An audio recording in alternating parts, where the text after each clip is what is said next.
filsafat mendukung agama. Apa sih bantuannya filsafat pada agama? Dalam catatan saya paling tidak ada 4. Yang pertama, mengenal Allah, ma'rifat, memahami iman. Makanya teologi itu kalau dalam tradisi Kristen didefinisikan faith seeking understanding, keimanan yang berusaha untuk ngerti. Dan ini natural.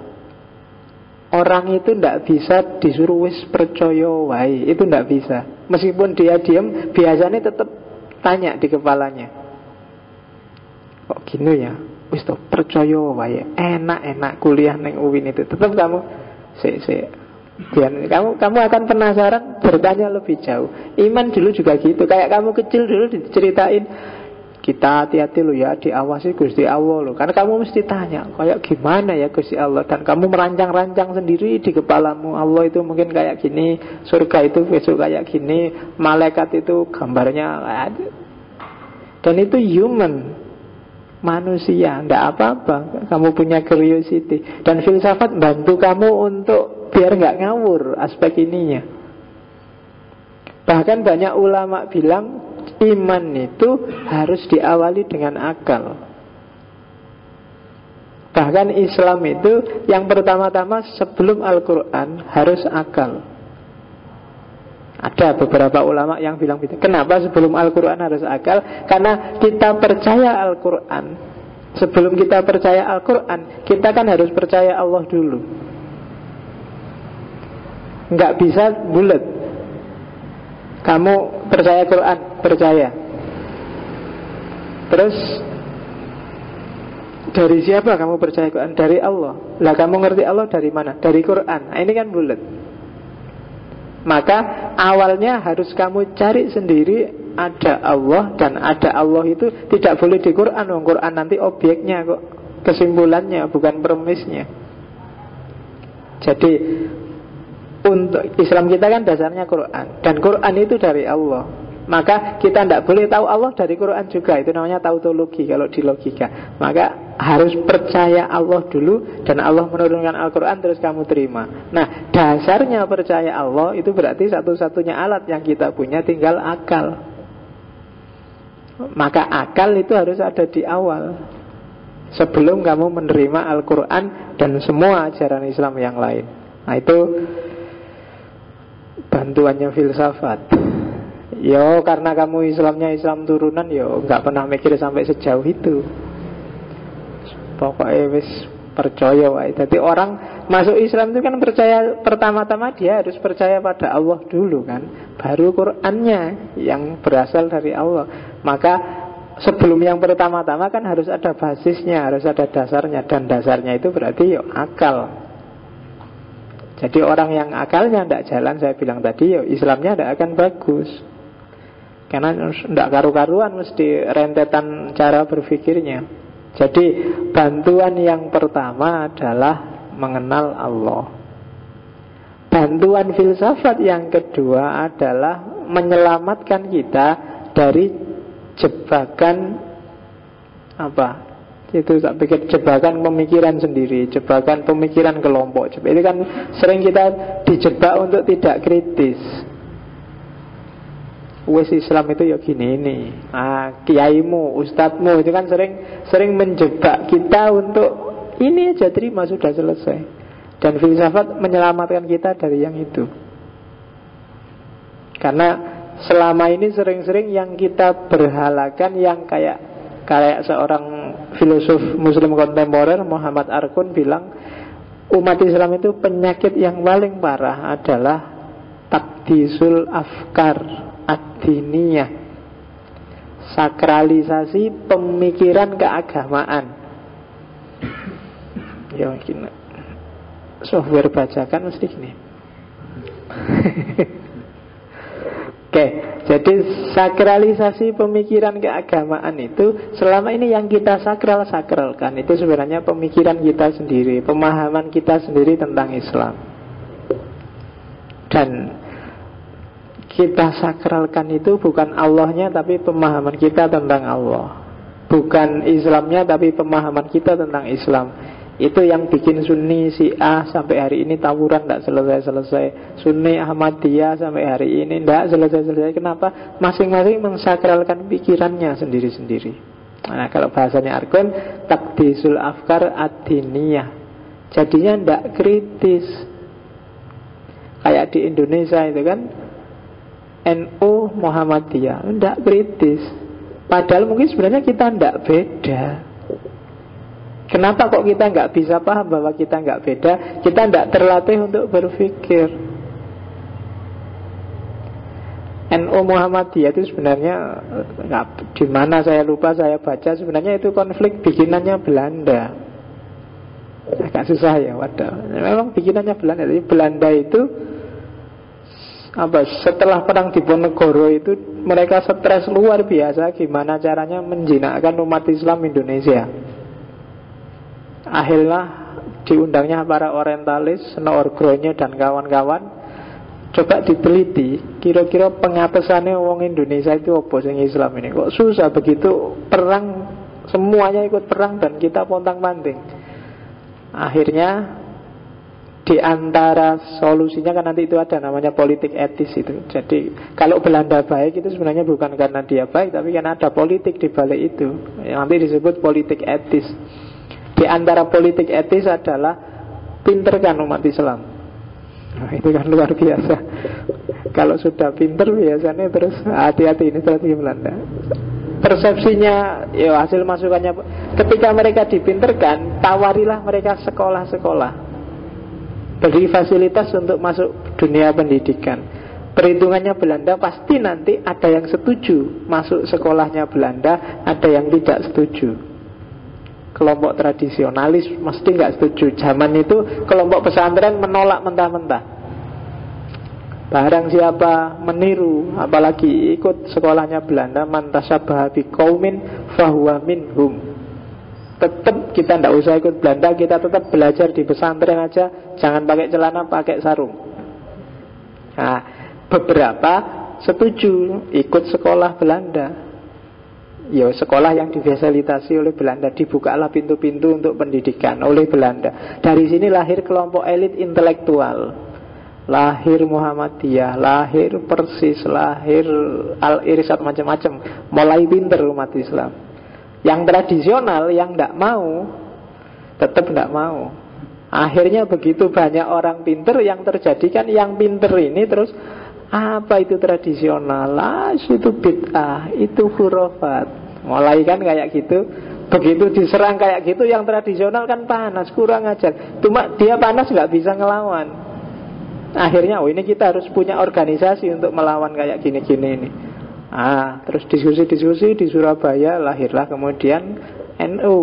Lahirnya malah belakangan 26, Muhammadiyah malah 12, sekitar itu.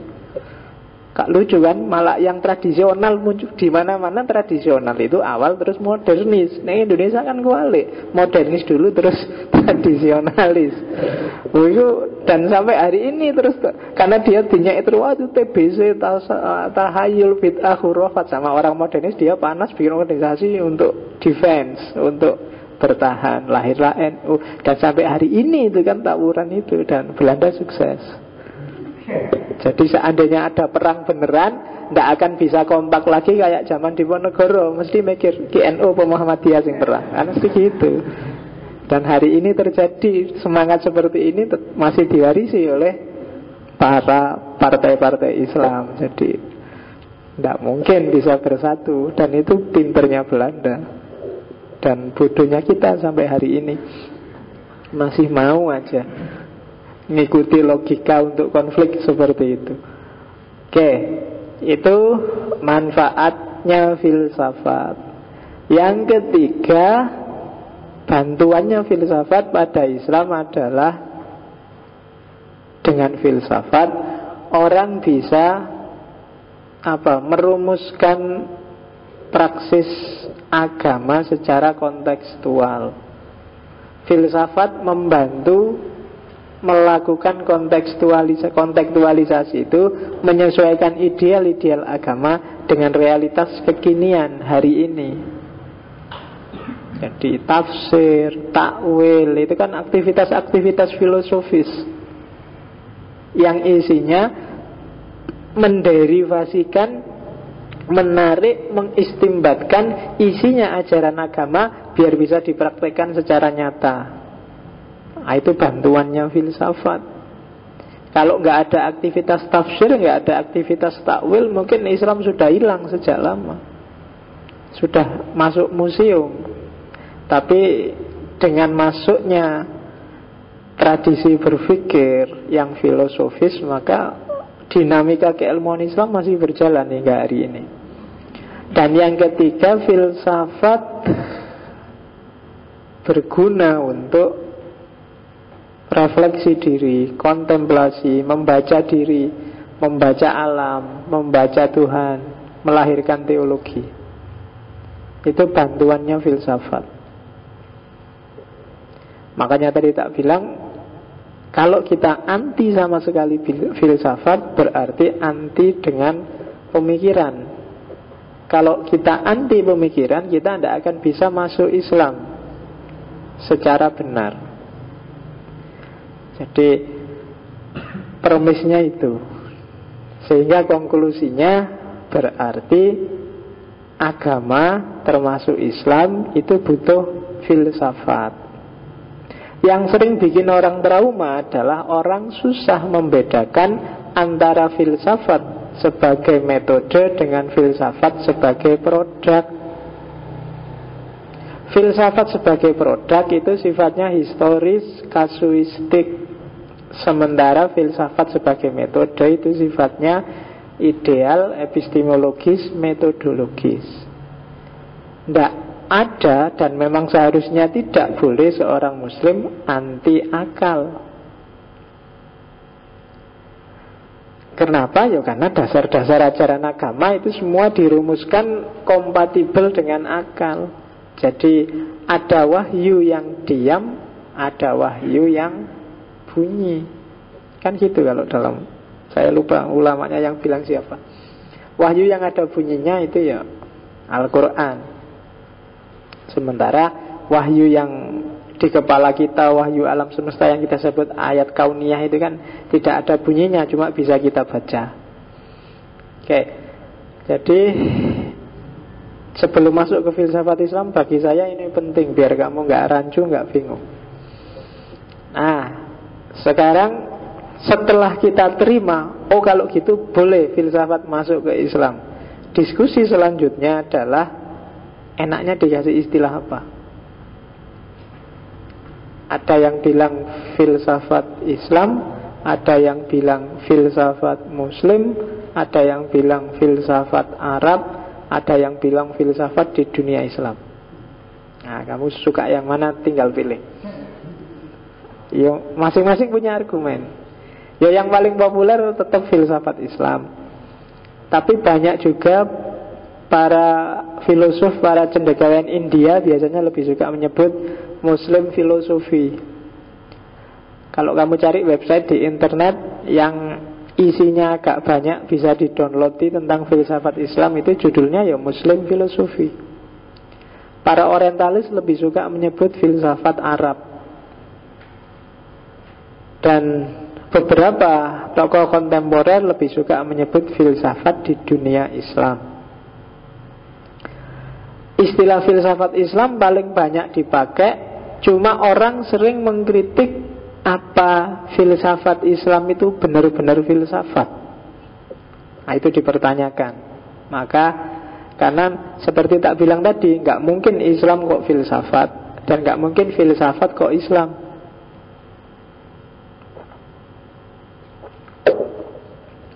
Makanya di Barat tidak populer istilah filsafat Kristen misalnya, nggak ada. Karena filsafat Kristen itu ya teologi itu, dan bukan filsafat. Nah, apa pas kalau gitu disebut filsafat Islam? Itu yang bikin orang, iya ya kalau gitu istilah apa ya yang pas? Muncul alternatif kedua, oh berarti jangan disebut karakter ajarannya, sebut aja pelakunya, filsafat Muslim. Karena para pelakunya adalah umat Islam, muslimin. Tapi terus ada keberatan juga. Loh masa begitu?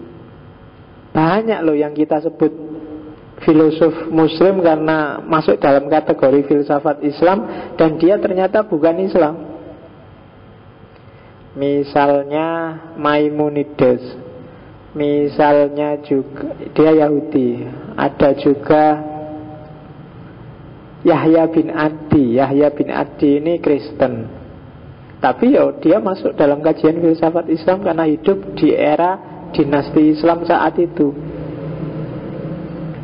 Ada bahkan yang ateis, seperti tak sebut tadi Ibnu Rawandi, kemudian Ibnu Abu Isa Al-Warraq, kemudian Abu Zakaria Ar-Razi. Itu kayak agak ateis, agak anti-Islam. Tapi pikiran-pikirannya juga masuk dalam buku filsafat Islam. Ar-Razi itu kalau kamu lihat di buku-buku filsafat Islam hampir selalu dicantumkan namanya. Padahal kalau kamu baca pikiran-pikirannya Ar-Razi, wah luar biasa, agak menyerang Islam. Maka terus, apa iya filsafat Muslim? Terus ada ide ketiga, kalau gitu filsafat Arab. Wis nggak bisa dianu, ini kan kabeh wong Arab, Islam nggak Islam kan tapi Arab. Tapi terus ada kritik.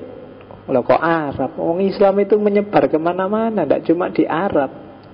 Berarti nanti kalau ada Afrika, kalau ada Indonesia yang pintar filsafat, tidak bisa masuk dong. Bingung lagi. Udah lagi ini aja, filsafat di dunia Islam. Kan enak sudah kan. Lalu dunia Islam itu mana? Kalau dulu gampang, khilafah selesai, dinasti Abbasiyah selesai. Sekarang dunia Islam itu mana? Amerika itu muslimnya juga banyak, ya kan? Bahkan di Israel itu loh ada muslim. Dunia Islam itu bagian mana? Terus gimana? Empat-empatnya ada kelemahannya. Akhirnya wis sak karepmu arep gawe istilah apa? Yang paling populer filsafat Islam. Meskipun ada juga yang masih konsisten dengan filsafat Muslim juga ada, yang pakai istilah filsafat Arab juga ada. Jadi problem ontologis dari sisi penamaan tidak masalah, nggak apa-apa orang menyebut apa. Yang penting entitas yang disebut jelas, maksudnya itu. Sekarang kita lihat, kalau tadi nama bidangnya, sekarang disiplinnya. Ada 3 nama, ada 3 istilah di dunia Islam untuk menyebut filsafat. Yang pertama falsafah, yang kedua hikmah, dan yang ketiga ulum al-awail. Itu yang dari Al-Kindi. Kalau falsafah, iyalah, falsafah ini sebenarnya tidak perlu tak jelasin, ini cuma mentransfer dari bahasa Yunani. Filosofia, cinta kebijaksanaan. Orangnya biasanya disebut filosof. Ini sebenarnya serapan dari bahasa Yunani. Kalau katanya Ikhwanus Shofah, filsafat itu adalah mahabbatul ulum. Jadi al-falsafah awaluha mahabbatul ulum wa akhiruha al-qaul wal amal bima yuwafiqul ilm. Jadi falsafah itu diawali dari cinta pada ilmu-ilmu, pada pengetahuan, dan diakhiri dengan kata-kata serta perbuatan yang sesuai dengan ilmu itu. Itulah falsafah. Jadi kalau cuma duduk dan ngaji seperti ini, belajar filsafat, jangan ngaku filosof dulu. Filosof itu perilaku dan perbuatannya harus sesuai dengan ilmunya, baru dia boleh mengklaim diri sebagai filosof. Itu katanya Ikhwanus Shofah. Ikhwanus Shofah itu kelompok agak misterius, sekelompok filosof, sekelompok ilmuwan di era Abbasiyah sekitar abad 9-10. Jadi Ikhwanus Shofah ini lahir ketika Mu'tazilah runtuh. Tokoh-tokoh dan pemuka-pemukanya dikejar-kejar, cara berpikir rasional kritis dianggap makar, sehingga aktivitas-aktivitas filosofis agak sembunyi-sembunyi, dan antara lain lahir Ikhwanus Sofa. Ada yang bilang cara berpikirnya agak cenderung ke Syiah Ismailiyah, tapi yang jelas orang-orangnya agak unik. Ini organisasi semacam apa ya, organisasi bawah tanah, tapi jelas pikiran-pikirannya banyak ditulis. Kebanyakan nulis semacam ensiklopedi. Cari di perpus atau mungkin silahkan di download apa, Rosail Ikhwanus Sofa. Itu biasanya agak tebel bukunya. Ngomong macam-macam, mulai matematika, mulai logika, dan banyak hal, termasuk astronomi dan lain-lain. Itu Ikhwanus Sofa. Organisasinya agak rahasia, karena memang hidup di era ketika filsafat dianggap hal yang buruk setelah Mu'tazilah jatuh. Makanya namanya Ikhwanus Sofa. Dia prihatin melihat umat Islam yang tidak karu-karuan akidahnya. Jadi fokusnya akidah. Cuma uniknya bagi Ikhwanus Sofa, solusi dari hancurnya akidahnya umat Islam itu filsafat. Jadi kebalikannya. Selama ini kan orang melihat justru filsafat yang merusak. Tapi bagi Ikhwanus Sofa, filsafat adalah obat bagi akidah. Nah, itu kebalikannya ikhwan-ikhwan hari ini. Kalau ikhwan hari ini kan cara berpikirnya beda. Kalau Ikhwanus Sofa khas. Jadi penyembuhnya umat adalah filsafat.